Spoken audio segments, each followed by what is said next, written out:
টানা বৃষ্টিতে পদ্মাপাড়ের দেশের পরিস্থিতি ক্রমশ অবনতির দিকে।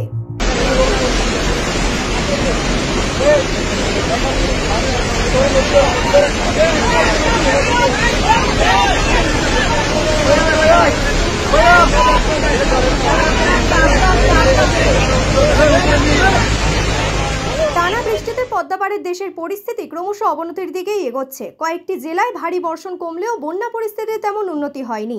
সবচেয়ে খারাপ অবস্থা ফেনী জেলার। শহর থেকে 6 উপজেলার যোগাযোগ ব্যবস্থা বিচ্ছিন্ন হয়ে পড়েছে। বন্যা কবলিত এলাকায় বিদ্যুৎ, মোবাইল ও ইন্টারনেট পরিষেবা অচল হয়ে পড়েছে।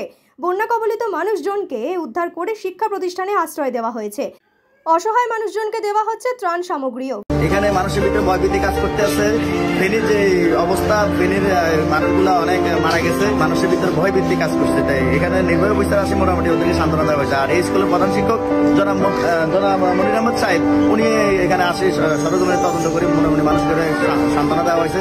সাথে সাথে আমি এখানে চলে আসছি, আমার পরিবার নিয়ে চলে আসছি। আমার পরিবার সবগুলা, আমার পরিবার সবাই নিয়ে আসছি। আমার ছোট বাচ্চা 8 থেকে 10 মাস বয়স, আমি ওকে নিয়ে আসছি। আমার ঘর বাড়ি সব ডুবে গেছে।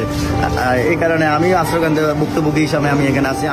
ফেনী ছাড়াও কুমিল্লা জেলার পরিস্থিতি ক্রমশ অবনতির পথে। সময়ের সঙ্গে পাল্লা দিয়ে বাড়ছে বন্যা কবলিত মানুষজনের সংখ্যা।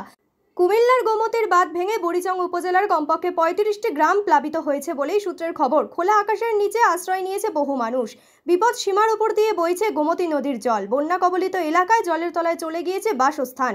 জলের তোড়ে ভেসে গিয়েছে গৃহপালিত পশু পাখিও। বন্যা দুর্গত এলাকায় সকল শিক্ষা প্রতিষ্ঠানগুলোকে আশ্রয় কেন্দ্র হিসেবে ঘোষণা করা হয়েছে।